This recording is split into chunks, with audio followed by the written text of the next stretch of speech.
Yeah, I know this case is over 2 years old at this point, but I thought I'd do a review on it anyway. Purely because I picked it up for 50 Aussie dollars with a power supply. Now that does mean that it's not in the greatest shape, but it saves me the extra 40 bucks. And on a channel that isn't monetized and a person with no job, that's a decent amount. Speaking of price, brand new, this case will run you around about 90 Aussie dollars or 70 US dollars. Now at first, that seems like a pretty decent price because of the included fans and the fact that it's a mid tower with tempered glass. However, what really lets this case down is its front panel. Not only because it's acrylic and scratches extremely easily, but the fact that it's completely closed off. So when I say completely closed off, it's not airtight. There's a little grill at the bottom and an even smaller grill at the top. But the front panel is so pushed up against those fans that they can't really make use of those openings, which we'll see in the thermal benchmarks a little later in the video. Before we get inside the case, let's take a look at the exterior. The top panel is flat with no fan mounts. The back of the case consists of 7 reusable PCIe slots, a power supply installation bracket, which we'll come back to later, and an adjustable 120mm fan mount. And as for the bottom of the case, there's 4 plastic feet here with rubber pads on them to stop the case sliding around, and a plastic mesh that I guess counts as a dust filter. As for the rear panel, it removes super easily with 2 thumb screws holding it in place. But as for the main attraction, the glass side panel, it's held on with 2 thumb screws at the top and a metal bar that's glued to the glass from the bottom. When you unscrew the top thumb screws, you might think that the metal bar will hold it in place when you take it off. This unfortunately is not the case here. Get it? Cause case. Anyway, my main concern here is how long the glue in that metal bar is going to hold up for. And that brings us to the inside of the case. On the motherboard tray, there's a handy little key telling you where to install standoffs for the different types of motherboards. On the back side of the motherboard tray, there's copious amounts of cable tie-down loops, which are in excellent positions.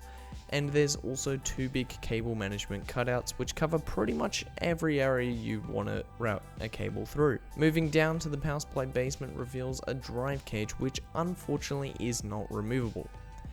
Inside the drive cage, there's 2 drive caddies which can be used for 2.5-inch drives such as SSDs and 3.5-inch hard drives. On top of the power supply basement are 2 more mounting locations for 2.5-inch drives, and to the right of the motherboard tray are another 2 2.5-inch drive mounting locations. However, you can only install one 2.5-inch drive in one of those locations because there's only one 2.5-inch bracket included. Cooler Master, why have all those extra spots if you can only occupy one of those locations? Moving on, there's also a big cutout on the basement to allow for an extra 7 centimeters of clearance for thicker radiators or a radiator in push-pull configuration. Now let's move on to power supply clearance. The case officially supports power supplies up to 180mm in length, and they're pretty easy to install too. First, you just need to attach the included bracket to your power supply, which has captive thumb screws by the way, and slide it in through the back. As for cooling, there are 4 included 120mm fans, which all use a standard 3-pin motherboard connection to power them. The front 3 also come pre-attached to a 3-fan Molex splitter. As for the RGB implementation on the fans, they use a 4-pin 12-volt connection. So if your motherboard doesn't have a 4-pin RGB header, you're kinda screwed unless if you want to shell out the extra money for an RGB hub.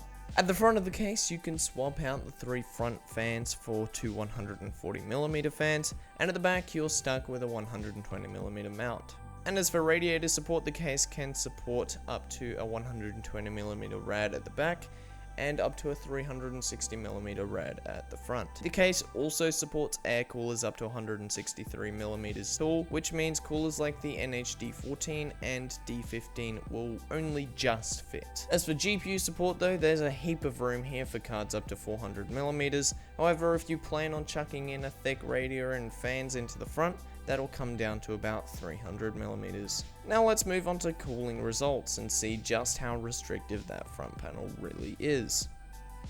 So the gist of all the CPU results is that the front panel is pretty damn restrictive, as it was a whole 5 degrees hotter with the front panel on, and the same can be said with the GPU results. Now, comparing the case with others I've reviewed, it's pretty clear that it's far from being the best for CPU results. However, for GPU results, it actually turned out to be the best performer out of all the other cases that I've reviewed, even with the front panel on. It looks like Cooler Master forcing airflow down those little openings with 3 fans has worked out for them.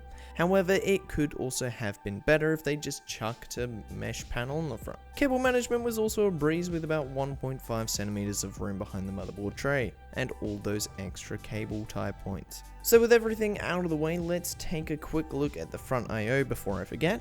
There's 2 blacked out USB 3.0 ports, headphone and mic jacks, and a power and reset button. Anyway, the case looks to be a pretty good buy for the price, but if you get it for any more than 70 to 80 US dollars or 90 Aussie dollars, then the Silverstone RL06 vastly outperforms it in thermals and looks, in my opinion. So you might just want to consider that instead. So that does it for this review. I have a Discord server which you should totally join if you want to get more involved with the channel, and if you enjoyed it, let me know by chucking me a like, and if you have any feedback, please let me know in the comments, and if you want to see more content like this, then you might want to consider subscribing and watching a few of my other videos so I can finally get monetized. Anyway, I'll see you guys in the next one.